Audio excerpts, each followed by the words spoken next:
I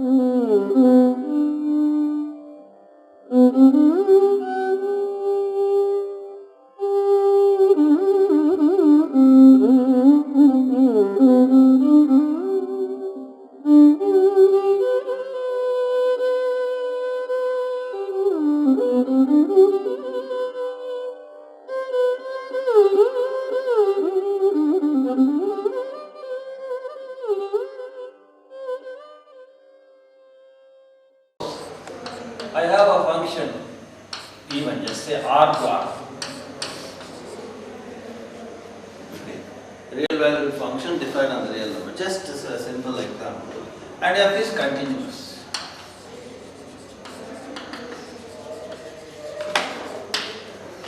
So I have real valued continuous function. We know that whenever we have such a continuous function, there are many interesting sets which are associated with this function, which are nice sets. Okay. So let's look at, there are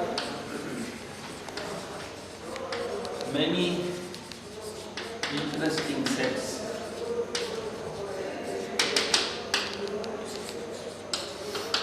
associated with that, which are nice sets.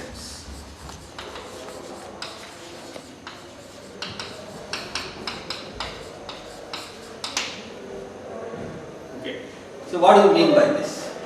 So what do you mean? Now I look at only a few of them first. Then we will see later some more. The first thing we observed was, one, for every alpha, every real number alpha, the set of all x in R, such that fx is greater than alpha, is an open set. Okay, so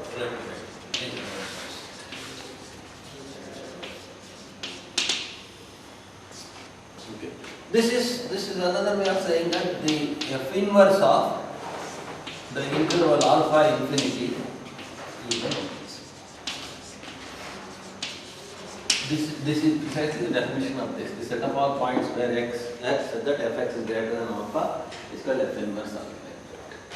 Then we also have, for every alpha greater than belonging to R, the set of all x belonging to R such that fx less than or equal to alpha is closed set. This is simply the complement of that. So this is just f inverse of minus infinity on that set. Okay, so that's this is just the complement of that. If that is open, this has to be closed. There is no problem about that. And the third we had was the following. For every alpha in R, the set of all x in R, so that fx is less than alpha, is an open set. Okay, that is f inverse of minus infinity alpha. Open set is an open set. And then finally, if this were open, its complement must be closed. So for every alpha belonging to R, the set of all x R, so that fx is greater than or equal to alpha, is a closed set. This is a f inverse of alpha. These are all closed. This is some of the four variables. In fact, we even saw that if one of them is true, all of them is true. If any one of them is true, then all of them will be true because of the fact that, yeah, we will see it. Right, okay. So, now let's look at a slightly different situation. Instead of a function from R to R, let us look at a function from an arbitrary set A to R. Okay. So now look at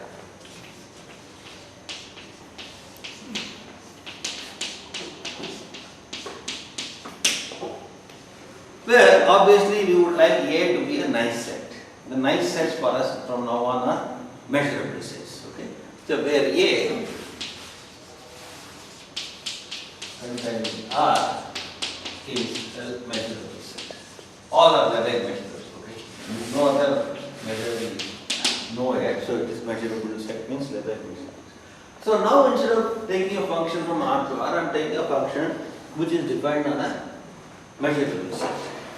Now for such functions we would like to consider these nice sets. Okay, now look at sets 1, 2. Let me call, what shall I call this as? E1 F alpha. Just for today's project, okay? Call this E2 F alpha. This is E3 F alpha. This depends on the function F and the number alpha. This set, okay? Now for such functions,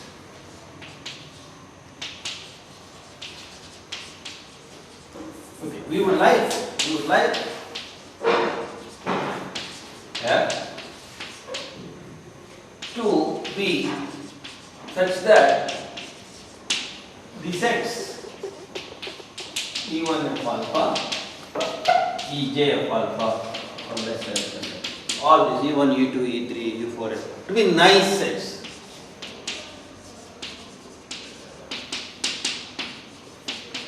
Now what is meant by nice set? Now it should be a measurable set. That is a measurable set.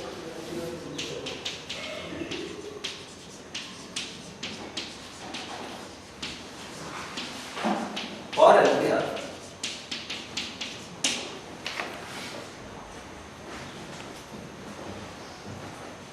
Okay, so that's what we would, this is what leads to the notion of a measurable function. Now, why do we want this to be nice sets? That's a different ballgame. When we do integration again, we'll come to the more the real reason. In fact, that should be done first. Then come to the situation where this is forced on you, and then this should be done. But that's not the way it is normally done. They all do it this way. Okay, but this, I think it is. See, it is. I always like to like an author to write a book or a paper as it occurred in his mind, rather than putting all the things polished nicely and then put in the form of lemmas and theorems, putting it in these different.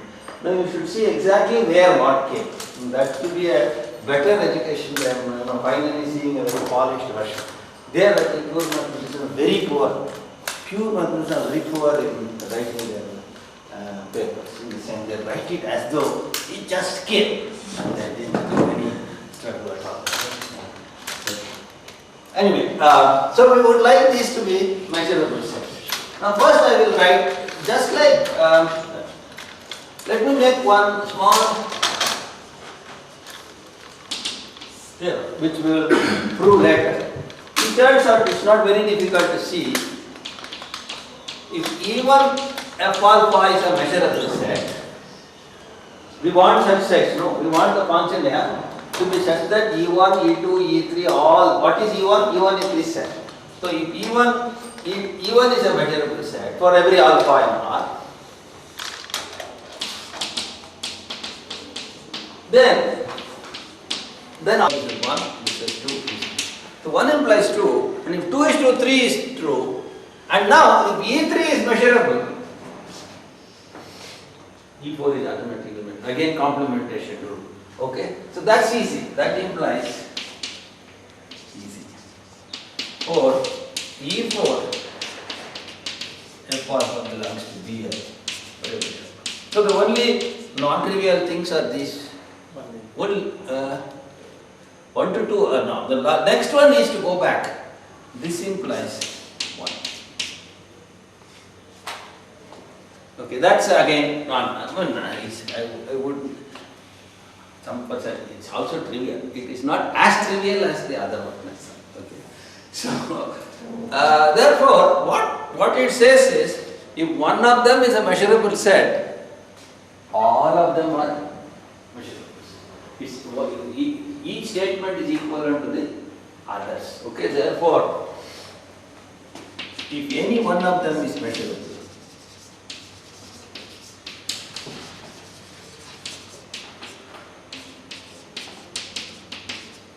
is a measurable set. Then so are others.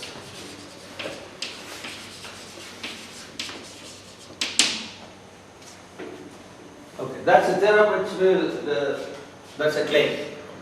So therefore, what we do is take that as the definition of a collection of functions. We say a function is a nice function if this is measurable, and hence all the others are measurable. So we now take a definition.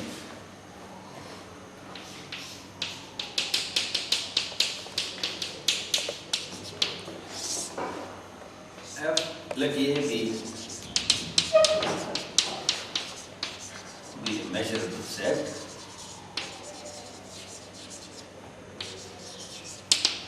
Function F mapping A to R is said to be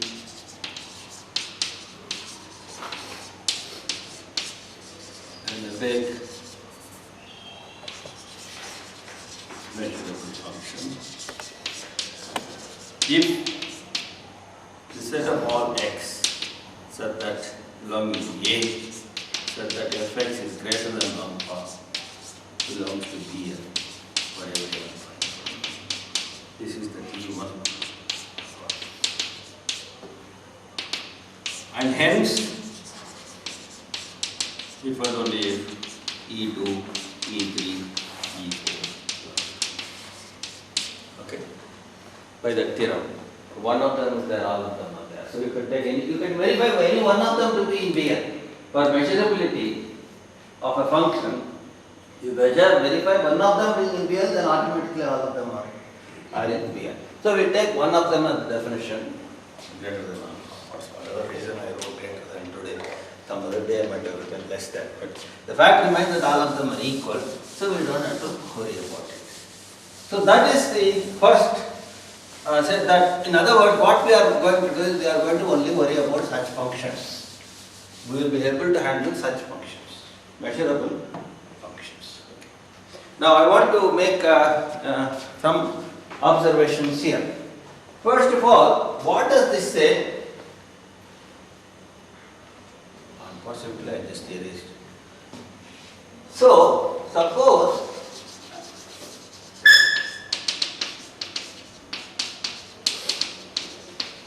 the measurable function. A is a measurable set and I have a measurable function. Now therefore, what by this theorem what I have is F inverse of, by definition, this is that alpha infinity, F inverse of minus infinity alpha, F inverse of minus infinity alpha, F inverse of alpha infinity. All are all measurables. They are all measurables. For right? Now what this says therefore is the inverse image of all semi-infinite intervals are measurable.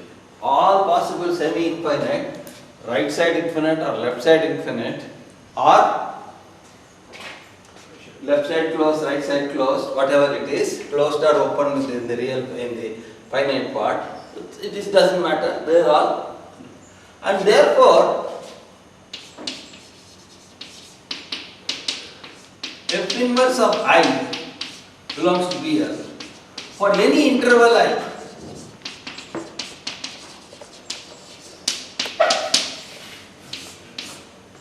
Okay? Because for example, suppose you want an interval like this. I can always write it as F inverse of minus infinity beta intersection F inverse of alpha. This is measurable, that's measurable, intersection of two measurable sets is measurable, and therefore that follows. So therefore, this forces that if you have a measurable function, F inverse of any interval is measurable. Right? Now I make one observation. So, measurability, though the definition is very, take care of one simple interval, it forces lot more things to be, the inverse image of lot more things to be measurable. The definition says only the inverse image of alpha infinity is measurable, but from that you can get a hell of a lot of things to be measurable. The inverse of all intervals are measurable. Now what I am going to do is the following. So if so, maybe there are many poor fellows whose inverse images are measurable. So let me collect this, let sigma f. It's a sort of anticipatory notation. That sigma f denotes the set of all sets so that f inverse of x is measurable. We already know all intervals belong to this. Okay. So clearly what this says is E belongs to sigma. The set of all intervals. This is the class of all intervals. I have used this notation. So the class of all intervals is a part of this sigma. So the inverse of every interval is a measurable set. Now, so here is this hence is easy. The only thing that I have not told is this theorem. We will come to that later. Okay, that's not a difficult theorem. Then the next thing, so I will write things here which I have not told. The next thing that we can do is sigma f is the sigma g.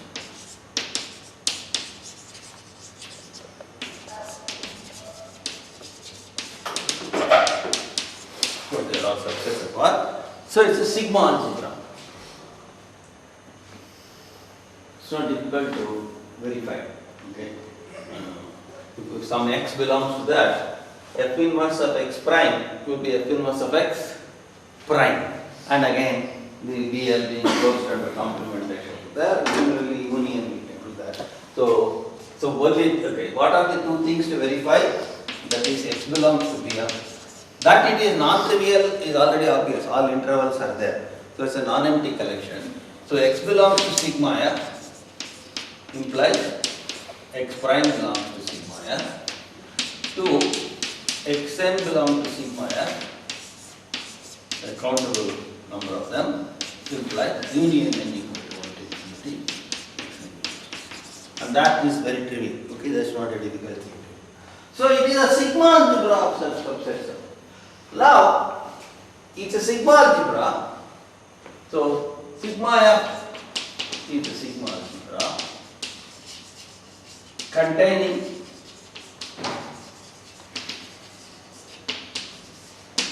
E. But you know what is the smallest sigma algebra containing E? What is that? The Borel sets. Okay, so but B is the smallest sigma algebra containing E. So what is the situation we have? Therefore E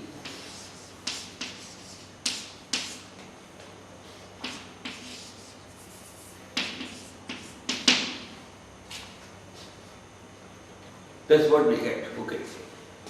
Well, I don't know whether it's equal, better, whatever. So at least this much is guaranteed for me.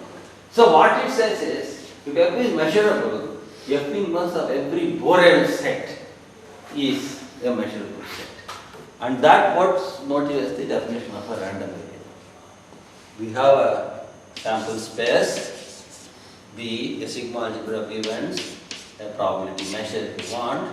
Then you have a function from omega to r, or x is the standard notation for random variable for whatever reasons. And so we say that x is a random variable, we want it to be a measurable function. What does it mean? X inverse of a Borel set here must be in this sigma algebra. Now we are dealing with sigma algebra, these measurable sets. In a general sense, you will have an arbitrary sigma algebra, you want it to be that. So that you can do all the integration. The same thing can be copied there also. And that is the reason why we demand. Otherwise, I don't see any reason why suddenly the inverse image of a Borel set being measurable comes in the definition of random. A random variable is a random function. But in fact, first place it is not random. That entire name, nomenclature is wrong. A random variable is not a random variable. It is simple and honest to goodness function from set omega to r. It so happens that the domain is the sample space of some random experiment. That has nothing to do with the function being random. It is a domain which came out as the outcome space of a random experiment. So as far as random, the variable terminology is also wrong. It's actually a function, okay? It's a function from the sample space to the real numbers. It turns out that the sample space is a set that comes out of a random experiment, but it has nothing to do with the function being random, okay? Anyway, that is the reason why we ask for x inverse of Borel sets to be measurable. Or you could simply ask x inverse of one such interval, less than or equal to alpha, less than alpha, etc. being measurable. Any one of them will imply all the others. Okay. So therefore, f inverse of B belongs to Bn for every Borel set.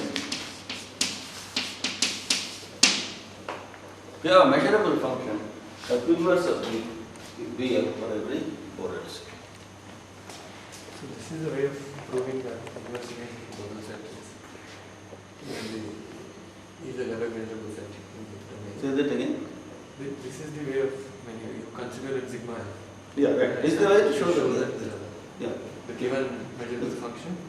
The inverse image, those collection of sets for which the inverse image is a measurable set, a sigma algebra. It contains the interval, so it must be bigger than the Borel set. That's the So simple. what is constructing that set and showing that it's a sigma. Sigma. And that is a very simple verification, these two facts. And that follows from, these two follow from simple fact, the inverse of x prime is f inverse of x prime, and f inverse of a union is the union of the f inverse. That's the trivial verification. Okay, so that's what it follows automatically. So never are we interested in f inverse of level measurable sets? See, the reason for that is, you will know why. Okay. The reason for that, that is why this definition? Why this definition is, you follow the trend again, last time I stated, that you don't start with level measurable functions. You start with, now I have this generalized, I started with Riemann integral. You have to keep that in mind. You started with the Riemann integral, I said now I am going to generalize it. And that said, one crucial point in that generalization, you have to generalize the notion of the length of the interval. And that we achieved in constructing the Lebesgue machine. Having achieved it, we should have gone back to our original problem. That's what we did last time. We just outlined it. We went back and then we started copying Riemann. Interval, measurable set. Bounded function, bounded function. Lower integral, upper integral, upper integral. Then the question was, when will the lower integral be equal to upper integral? What is the necessary and sufficient condition? That precisely demands this, that f inverse of a Borel set be measured. It does not demand that f inverse of a Lebesgue measurable set is Lebesgue measurable. It demands only that. If it demands only that, work only with that. Why hell make your life miserable by making it more condition? Exactly that is what is required. It is a necessary and sufficient condition for the upper and lower integral to exist. And that is where this definition should be placed. You should have gone on with the normal trend of thought and come to that question exactly like Riemann I did. Exactly like Riemann came to the question when is the upper equal to lower. I have also come to that same stage. I am going to find the answer for it. I am going to give a necessary and sufficient condition for f so that this happens, and that turns out to be exactly the measurability in the sense I had defined. F inverse of a Borel set is measurable. It does not demand that the f inverse of a Lebesgue measurable set should. You could do that. You could do another way of another integral you could define. But then that's not what it asks for. Okay? Exactly the integration asks only this much, nothing more. Perhaps you do further another crazy or whatever, non-crazy or non-standard generalization of Lebesgue integral, you try to do, maybe something will come out, I don't know. But this is where it is, because this is all it asks. If this is all it is asked, then that's all you get, that's all you take. Why do you want to take more? Okay. You want some condition on the function which will make you work. And I know exactly the condition that will make, necessary and sufficient condition that will make work. And that is precisely this measurability, not that other F inverse of a Lebesgue measurable set. We will see what some of the crazy things that happen with such questions. Okay? Right now, let's follow this trend of thought. Okay, so what have we got? We have got that if you have a measurable function, F inverse of a Borel set is measurable. And we could have taken this itself the definition of measurability of a function. The function is said to be measurable if F inverse of a Borel set is measurable, because interval is Borel, automatically this definition is taken care of. And if that definition is true, that is true. So it depends on how one defines. If you look at some of the books in probability theory also, they would demand random variable definition as F inverse of a Borel set to be an event. Some would say F inverse of all the x, said that x omega is less than or equal to alpha is, both are same, okay? It is all equal. One implies the other. Right.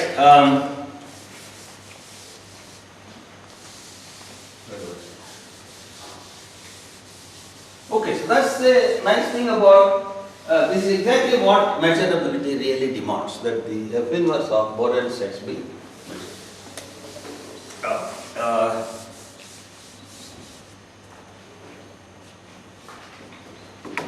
Okay, let me just go.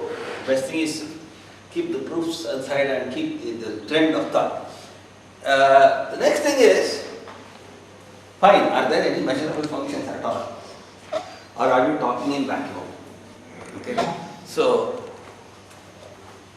let's now say that MA is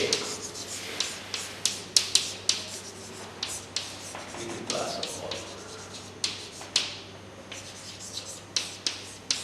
real valued Lebesgue measurable functions.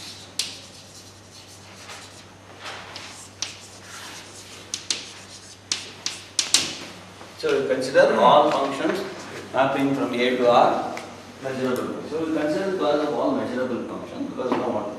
Now is this a non-trivial?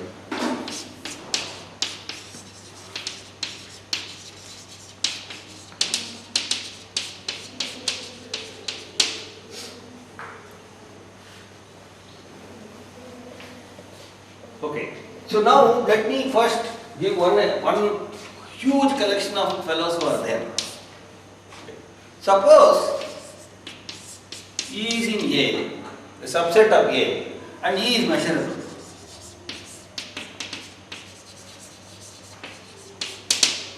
So here is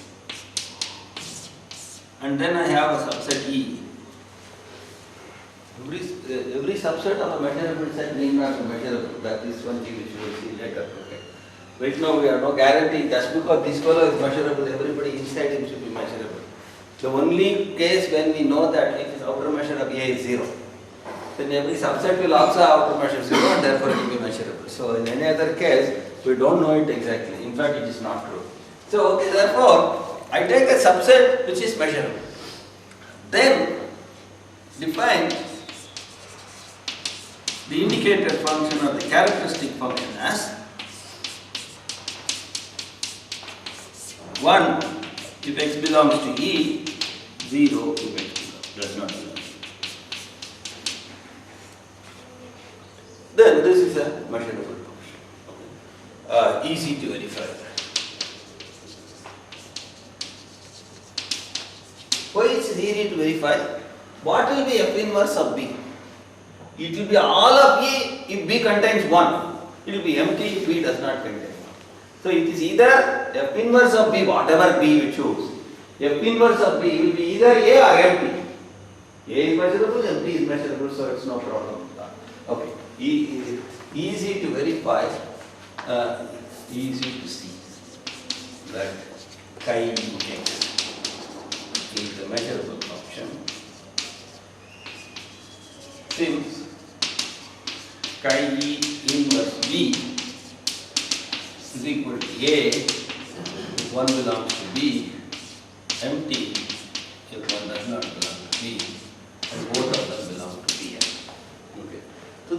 So in other words, therefore, corresponding to every measurable subset of A, we have the characteristic function which is a measurable function.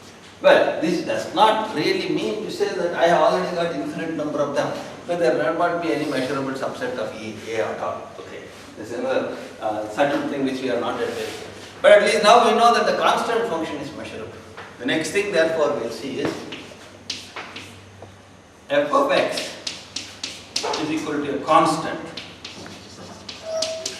for every x. This is what? Why is it measurable? If you look at the set of all x, such that fx is greater than alpha. Now suppose c is 0. Suppose c is 0. What is that function? It is simply the characteristic function of the empty set. And therefore it will be measurable. So c equal to 0. So c equal to 0. F is the characteristic function of the empty set and therefore measurable. Because we are seeing that the characteristic function of any measurable subset is measurable. Phi is a measurable subset of A.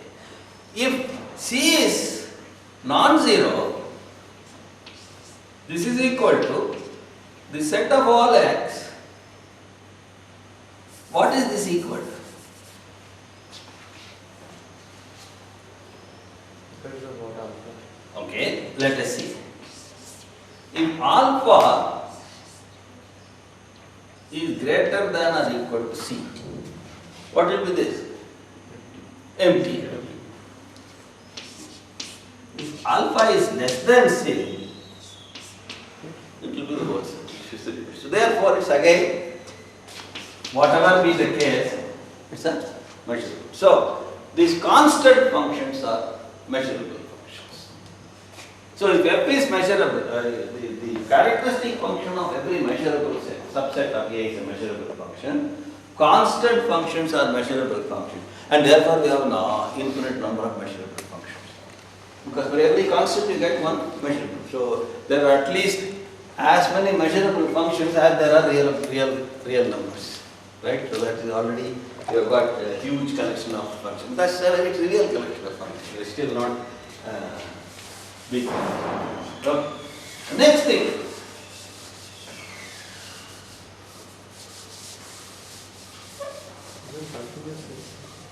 See the problem. I want to come to continuity because I am taking a general measurable set.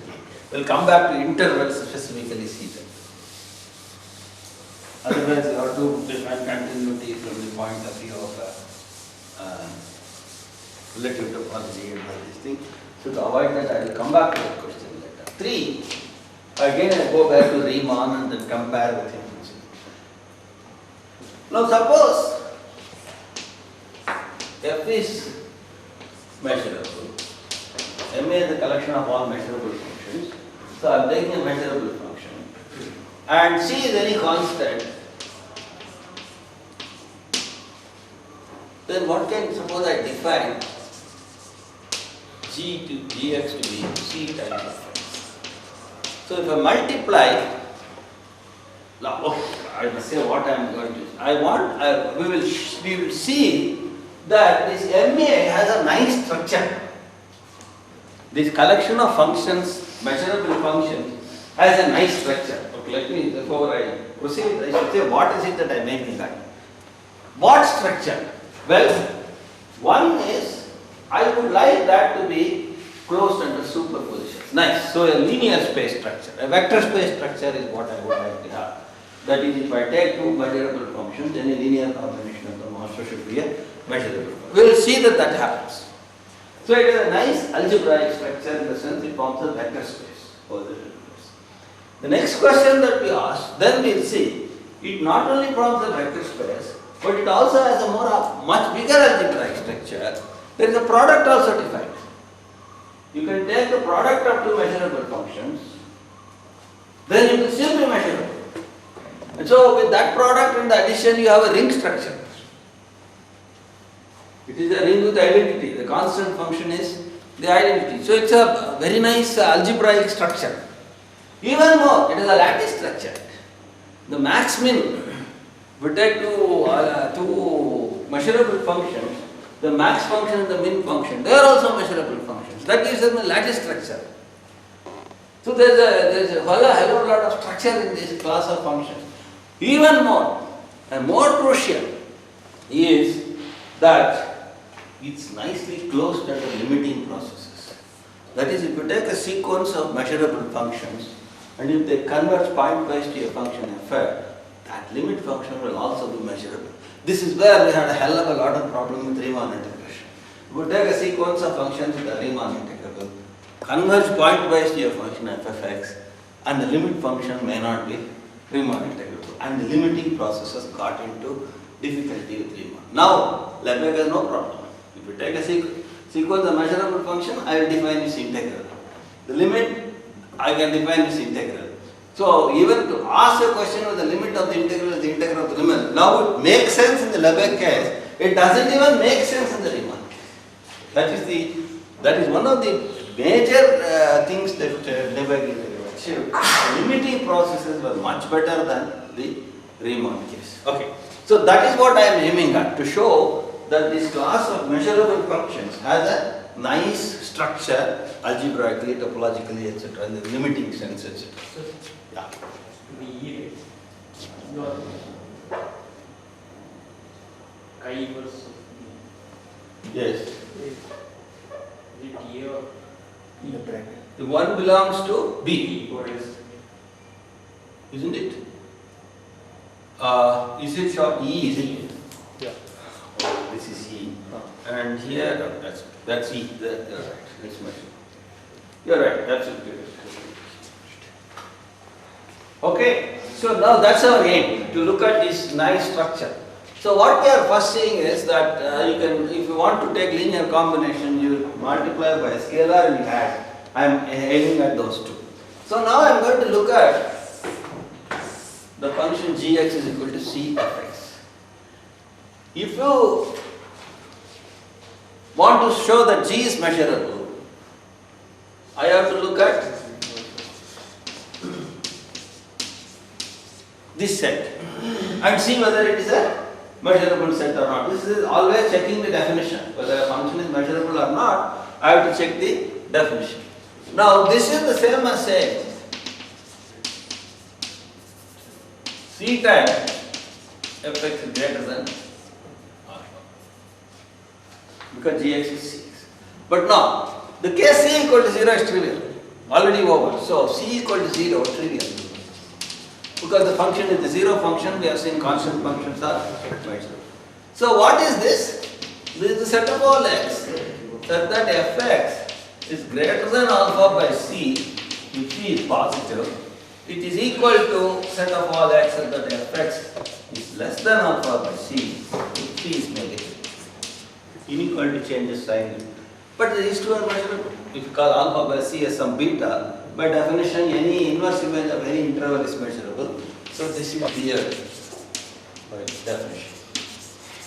So therefore, the conclusion is f belongs to Ma, c belongs to R, implies Cf belongs to M. So at least by scalar multiplications are okay. Now let's look at addition. So fourth.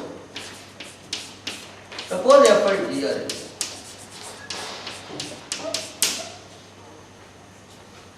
And I define hx to be fx plus gx.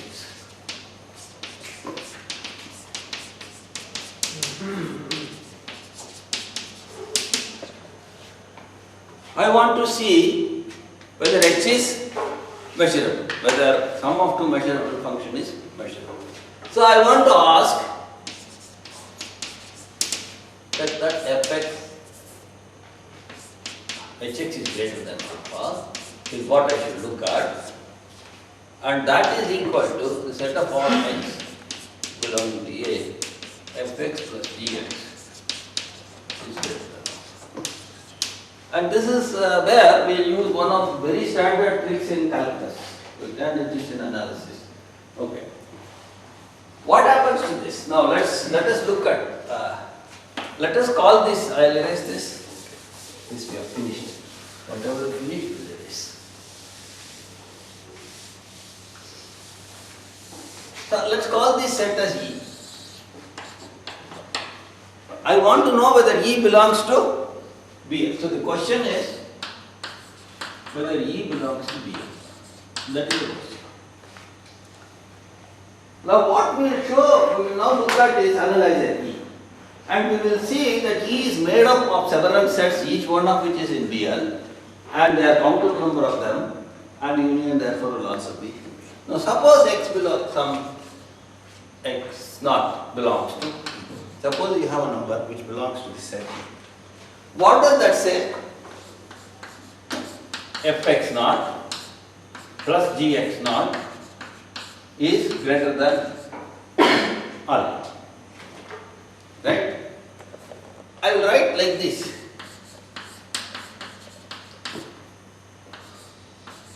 If I don't, x naught belongs to this, if I don't let this happen. Fx naught is greater than alpha. Now, Fx naught is a real number. And Gx naught, alpha minus Gx naught is a real number. And these two are different. Fx naught must be strictly greater than alpha minus Gx naught. If that is so, in between any two real number, there must be a rational number. Right? So if and only if there exists an R naught in Q such that Fx naught greater than alpha.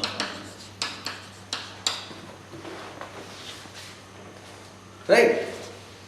So therefore, what it says is, I must choose all those x's. Essentially what this suggests is, I must choose all those x's which are such that Fx is greater than some rational number, and that rational number is greater than this. So this implies x belongs to the union of R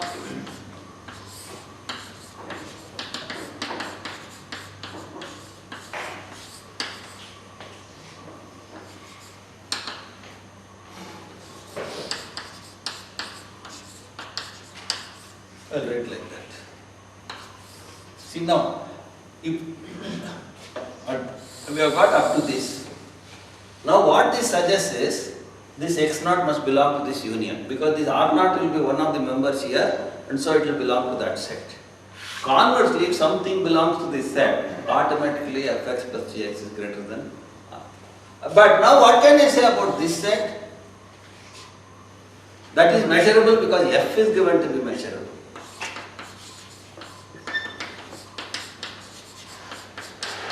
What about this? That is measurable because G is a measurable. Because you can take it as some beta, Gx greater than beta. So measurable set intersection, measurable set, therefore measurable. Countable union of measurable set, Q is countable. Countable union of measurable set is still measurable. So that is what finally says E belongs to. Okay, that is the cleverness of these rational numbers coming into the picture. This is what we do whenever you have two distinct fellows, then put a rational number in between to count. Okay. So therefore, we have got so far what? The class of measurable functions is closed under addition, is closed under scalar multiplication. So what is that result? F plus G.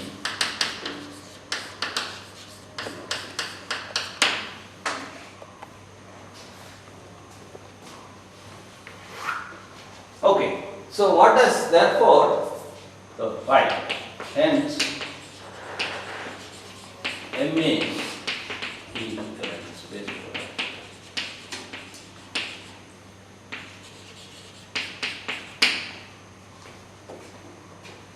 With this addition, normal pointwise addition, the usual scalar multiplication,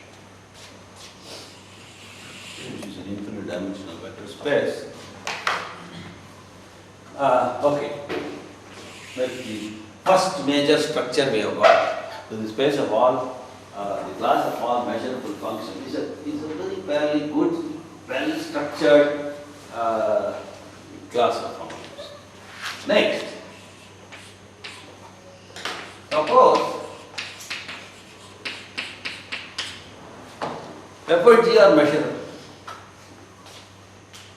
Okay. Then that implies 1.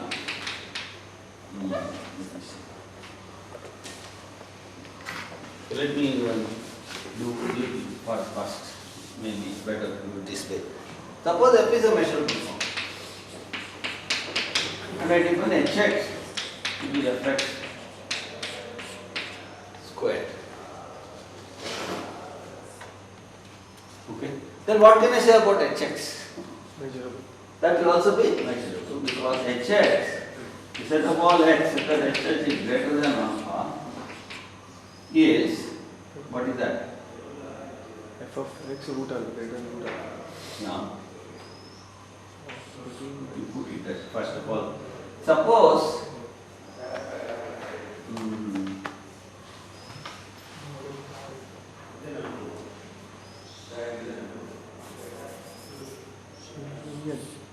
it is the whole set alpha is less than 0.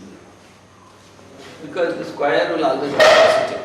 The square will be always positive, so there is no problem. It is the whole set and therefore it is measurable. So the only question is when alpha is greater than or equal to 0. In that case, it is the same as either fx is greater than root alpha or fx is less than minus root alpha. And therefore that's simple. Because this is BL, that's BL, union of two BLs is BL and therefore it's not. So therefore the sixth thing is, this implies f squared is, this f squared has to be treated as the square of the function, not the composition of the function, f circular. So again a very confused notation. So if f is in MA, f squared is in MA. Okay, it's closed under squaring also. Now we will see that forces the further closure in algebraic sense.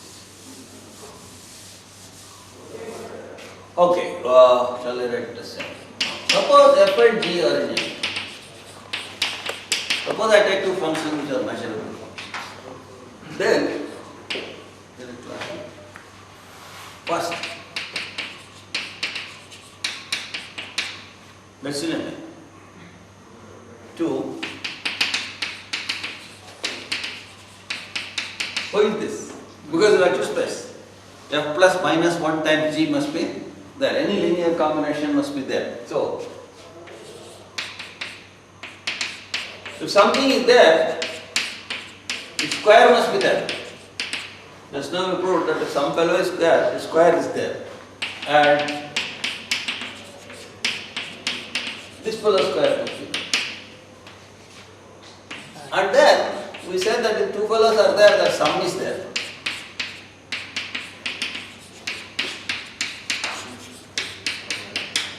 What is the square? What is the sum?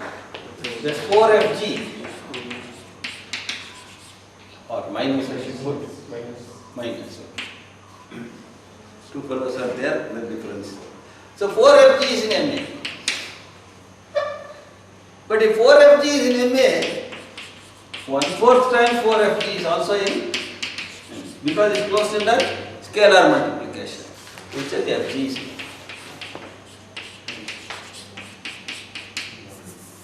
Okay. So if two fellows are there, the product is also there, so you get the ring structure. And this normal product distributes over this normal addition. So you have a good ring structure. It's a commutative ring because these are real number multiplications. So it's a commutative ring. The constant function 1 acts as the identity element.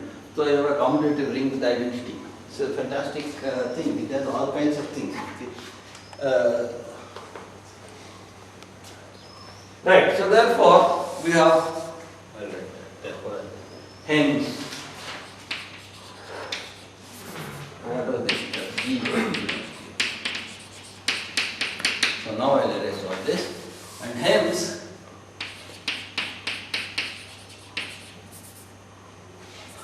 MA is a commutative ring. It's a linear algebra.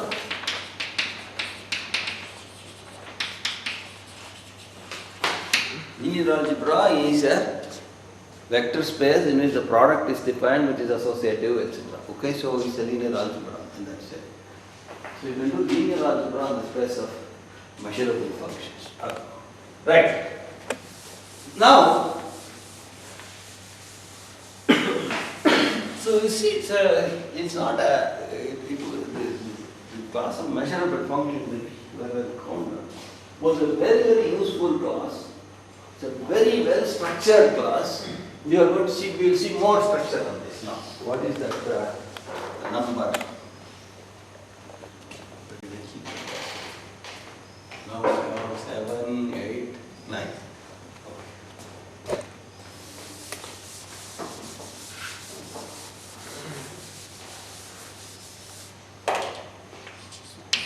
Now suppose f and g are any two functions. We define f max g. How do we define? Hx is equal to the maximum of fx and gx. Okay. So we define this. Then we have fg. Now fg belongs to Ma plus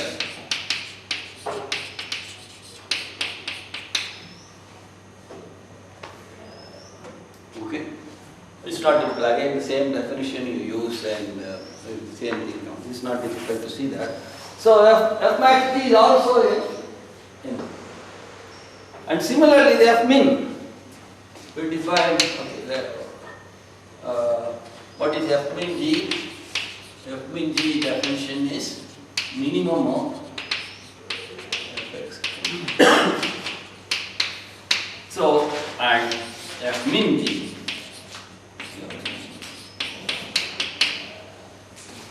This is what how this lattice structure is coming, max and min coming into picture. So therefore, we have a lot of nice things that are happening in the class of min. Now we'll start with this and go to the question of limiting processes.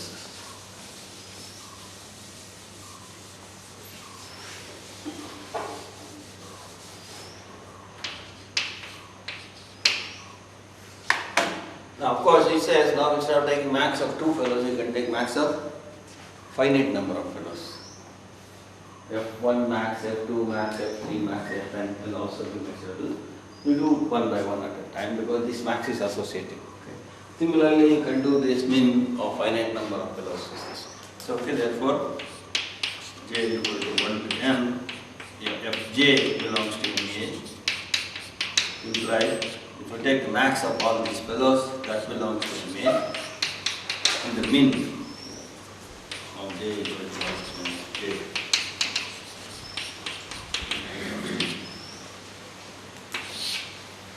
Now, So you do that by writing it as x plus y plus mod of x plus y by 2, x minus y by 2. no. The proof of max. Which one is? Yeah. Very easy. Very easy. If you write it as x plus See, you want to show that fx, this hx should be less than alpha, say for example. That's said to be measurable. If hx has to be less than alpha, the maximum has to be less than alpha. That means both of them should be less than alpha. So if fx are less than alpha, intersection gx less than alpha. It's there. Okay. So that's a very quick thing. Okay. The important thing now is the following. Let Fn is equal to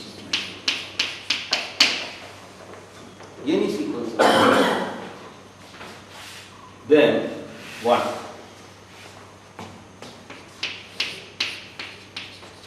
Supremum, let me call it a Gn, just for the heck of it, because I am going to apply it further. If you take any sequence of measurable function, if you look at supremum of Gn, call it this function as hx. Over here. For each x, look at the supremum of n. There is a slight thing which I have not mentioned yet. There is a possibility that this could be plus infinity. Okay. So it is not just it is a real valued function. it is extended real valued function. We can also take the same definition of measurability for extended real valued function also. I will make that certain point there.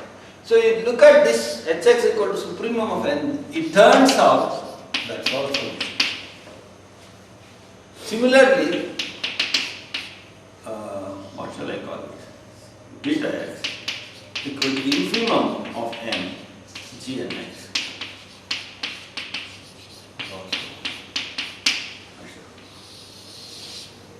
This is one thing which I have not yet proved, okay? So this is not difficult to see. I mean, again, the same arguments will take you through. Basically, you have to go back to the definition and see when is the supremum greater, you will find it's a union of number of sets which are all measurable. So that's all very simple. So therefore, what it says is, it is not only closed under taking max and min of finite number of fellows, but it is even closer to taking soup of an infinite number of fellows, sequence of fellows, soup and now what is the consequence of this? This is not true for continuous. It's not true. It's not true. But it has much better. Continuous functions could create a hell of a lot of problems, okay, in these sort of things. Now, you will see what is the consequence of this. It will be more apparent, more glaringly clear. What is the consequence of this? Suppose you take a sequence now, Fn, which is measurable. Okay. Then, first of all, I define a sequence Fn now as follows. Fnx is the supremum of Fn Fkx, k greater than or equal to n. So in other words, you chop off the head and look at the tail portion of the sequence from the nth stage onwards and then look at it. Now this is still measurable because supremum of any sequence is measurable, so you can, this sequence is also measurable. This is measurable. If that is so, the infimum is measurable. The infimum of this big sequence is measurable because the infimum of any sequence is measurable. So that's measurable. But this infimum of the supremum is exactly what you call as the lim sup of that function. Therefore, lim sup Fnx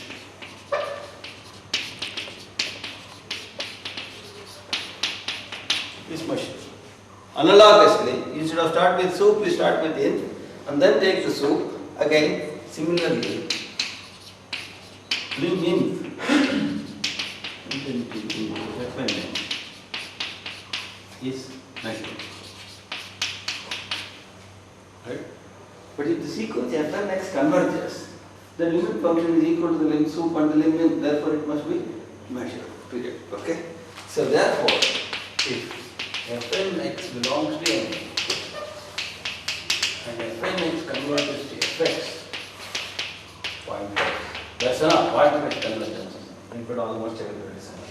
Then Fx is equal to lim sup, Fn equal to lim in, and therefore that's where the good is. It's nicely closed under the closed universe as far as limiting processes are concerned, which is not true if you had continuous functions, for example. But continuous function, the point-wise limits. It's a much bigger universe. It's much bigger universe. That is the reason, because that universe was not adequate. We made a bigger universe, which is nicely closed under all this. In that sense, this is not an this is an ideal class of functions with which you can do a lot of things. Almost everything you can do with this class of functions. You don't have to go beyond this class of functions to get any reasonable results. Okay. So therefore, this is exactly what we do with all the random variables also, isn't it? What do we do? The random variables form a linear space, sum of two random variables, linear combination. This proof is exactly the same. There is no difference. Instead of BL, you have the events. That's all. Rest of the thing is the same. So instead of the sigma algebra BL, you have the sigma algebra B there of events, and all other things are the same. The random variables form a vector space. Products also is closed under the products is a product algebra, max and min, lim sup, lim in. So therefore, that is why you can do a lot of limiting processes with the random variable and get a lot of them. They are all essentially these results, the measure theoretic results, except statements involving conditionality, etc., which is special for probability theory. Major part of it is on the measure theory. So that's why if you want to do a reasonable probability course, first part is measure theory. At least finite measure theory, because there you have the total measure as 1, so at least mu a to be infinite, m a to be finite. Okay, so it's a nice class, beautiful class of functions, these measurable functions. This is what comes in handy for us. Now what I am going to do is, before I get into again integration, I want to make one or two simple general comments.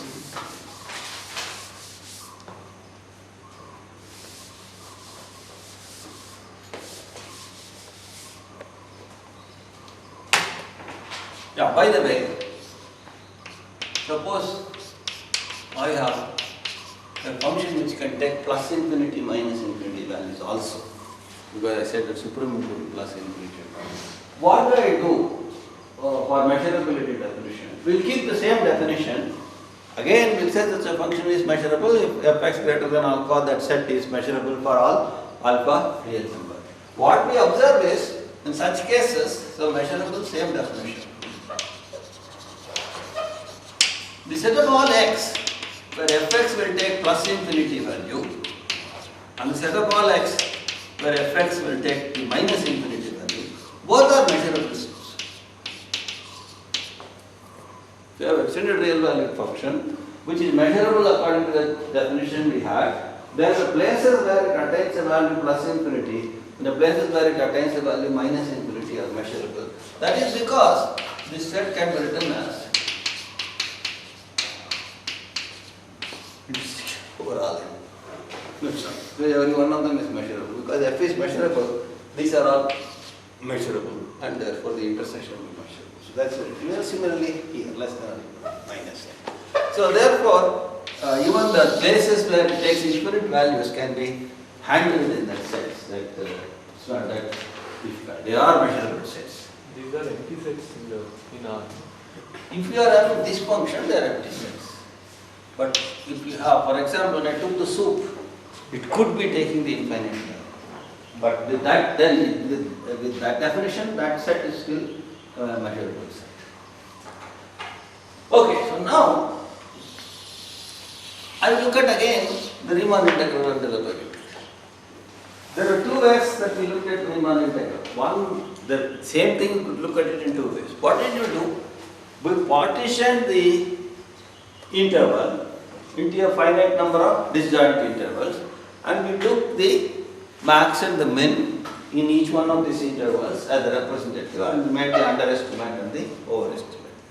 The same thing we also interpreted as you are approximating the function from below by a step function, from above by a step function, calculate the area of the step function, and then do this. So now what does that amount to? So we now have a measurable set. And I have also, again I will look at only, let us assume you have a finite measure. First of all, everything as it is in Riemann. Instead of interval, I take a measurable set. Instead of finite interval, I take a finite measure set. Instead of their bounded function, here also I take a bounded function. So I take a function a to r which is bounded. Then I want to approximate f by a what function? Previously we were approximated by step function from below and step functions from above. Now what are step functions? Step functions, yes, they were functions which took constant values on intervals. Now I must take function which take constant values on measurable sets, and that is the notion of a simple function. Okay. So by a function of the type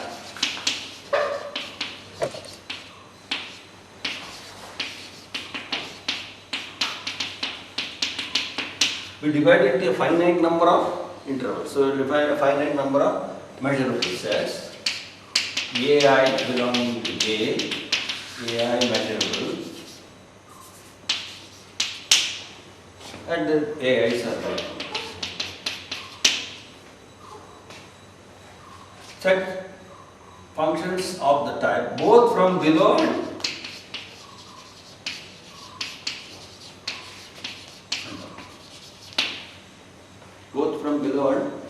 up. Now can we do it? Obviously we can do, because the step functions are one such choice. Always step functions are constants on intervals which are measurable sets. So there are. But if we are doing only that, then why all this headache? Are there something more than what we can do for step functions? Okay. So let us look at how we will do it. So now let us first we will have a standard trick of such approximations. The standard trick of such approximations is the following.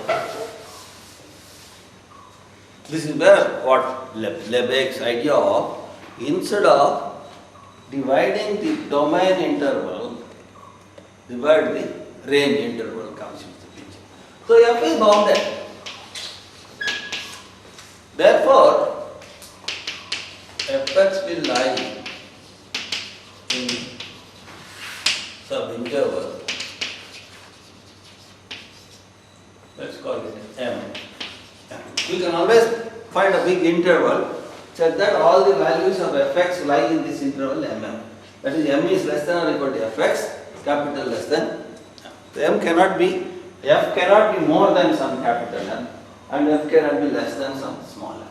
So we have this interval.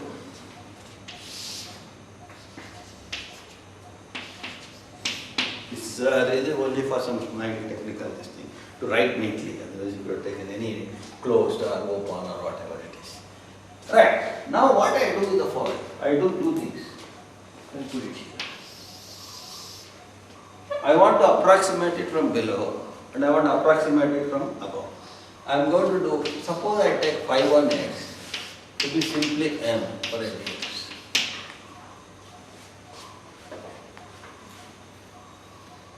Now that means it is just a constant function. Is it measurable?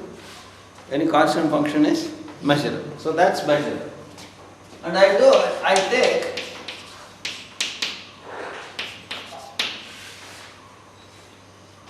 no problem. It is still measurable. Where does F lie? In between. F always lies between phi 1 and psi 2. Now, next, I am going to exactly split it into two halves. Right. Now what I am going to do is, I am going to define a new function, phi 2. That is the midpoint. What shall I call it? This is the second step, m minus m by 2. Is it m minus m by 2 or m plus m by 2? M plus m by 2, the midpoint. So let me call that length as L2, L by 2. Okay? L is m minus, that's easier. L by 2. Now, whenever x is such that fx is here, I define it to be that. So what does that mean? It is equal to little m for every x belonging to f inverse of m L by 2. M plus L by 2. M plus L by 2. I call this point itself as L by 2. Okay. But you want to call it okay. M plus L by 2 is better. Okay. It's better from the next line onwards. And what else? To be L by 2, you want to call it M plus L by 2. So M plus L by 2 for every x belonging to f inverse of M plus L by 2. What can you say about this function? This again, m times the characteristic function of this interval plus this times the characteristic function of this set. But this is a measurable set, this is a measurable set because f is measurable. So therefore f inverse of any interval is a measurable set. So this is a measurable set, this is a measurable set, this is constant on this, constant on this. So it's a nice measurable function. What else?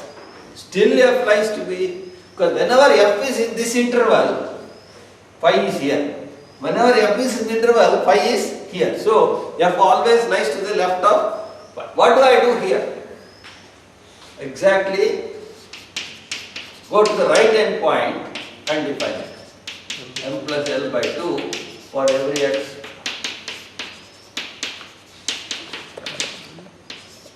And to be capital M for every x. And M plus L by 2. Again, let's roll it. Then, and between these two functions, who is better? Second. So phi 1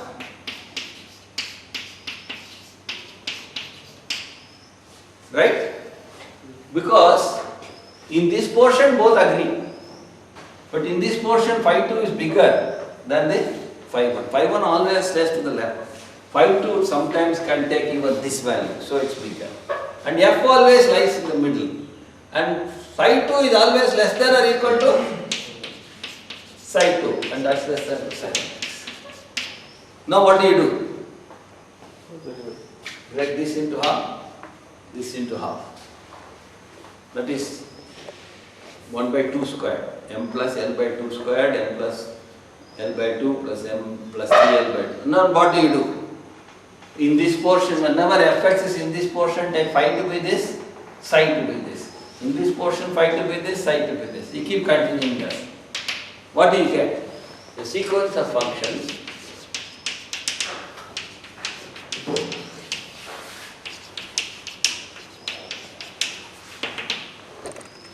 and it turns out they converge. Phi 1 is an increasing sequence of measurable functions, increasing sequence of functions of this type. It is always constant in an interval, and there are only finite number of such intervals. So it's a function of this type, they are called simple functions. Okay, so every measurable function can be approximated by an increasing sequence of simple functions of this type and a decreasing sequence of simple functions of this type. Now the idea is I can always define the integral of these functions easily. It is simply ai times the measure of a. So I can define the integrals of all these fellows. The corresponding integrals will also go up. Those integrals will come down. Hopefully they hit each other. And they will hit each other. We have started off with a measurable function. They will hit each other and crash. And that is the integral of the function. But there is a problem. What if somebody had another crazy way of constructing another sequence which is going up, another sequence which is coming down, and calculated their integrals, and they also crashed and got some other value? Then do I define theirs as the integral of f or mine as the integral of f? Lo and behold, no matter what sequence of measurable functions, simple function you choose, increasing up to f, converging to f, the corresponding integrals will always converge to the same quantity. And similarly, the fellows coming down will always converge to the same quantity, and therefore that quantity can be defined as an intrinsic property of that function f, and that is called the Lebesgue integral of f over that. So that is a many people, that is one way of defining the Lebesgue integral. Approximated by sequence of measurable functions from below, non-decreasing, and show that no matter which sequence you choose, the final result will always be the same, and therefore you can define that to be the integral of f. Or do the way coming down and show that whatever sequence you choose coming down, the integrals will have the same value as the limit. Maybe the limit is infinity. In that case, the integral of the function will be infinite. Suppose these fellows are all increasing and the integrals goes on increasing and goes to infinity. Then f is a function whose integral is infinite. The area is infinite, like a 1 over x function it will be. So similarly, the other way around, the decrease to minus infinity also is possible. So there are all kinds of difficult, all kinds of things may happen. But the nice thing is, it is independent of the sequence you chose. So that is one way people define it as the integral. And observe that that is the same as taking the in for the soup. Whenever you take the in, there is a sequence going down. Then whenever you take a soup, there is a sequence converging. So both are equivalent reduction. So since Riemann did it through in for soup, the best lower estimate and the best lower estimate, we will follow that best lower and best lower estimate only. And then show that whenever a function is measurable, the lower and the upper integral will be collapsed into the same thing, and conversely, whenever the lower and upper integral collapse into the same thing, f has to be a measurable function. So that measurability becomes the key for the integral to be defined. Right? That's what the sequence of things that I will do next. Clear that integral. I will stop here. This is a simple this thing. Or then instead of defining the length of the interval to be b minus a, I take the height in which I traveled while traveling in this path from A to B as the quantification of the interval. Use that. So if you take a general non-negative even continuous function to start with and take fb minus fa as the quantification of the interval, through that you can generate a measure. Once you have the quantification of the interval, you go through all the outer measure construction, etc., etc. You have the corresponding measurable sets, etc. So therefore, you have a newer integral coming through that measure. Because after all, finally the integration came because the measure of A is what you put in the simple function. So therefore, you get newer and newer integral. They are called Riemann-Stieltjes integral depending on what the function you choose. And this is what you do in property.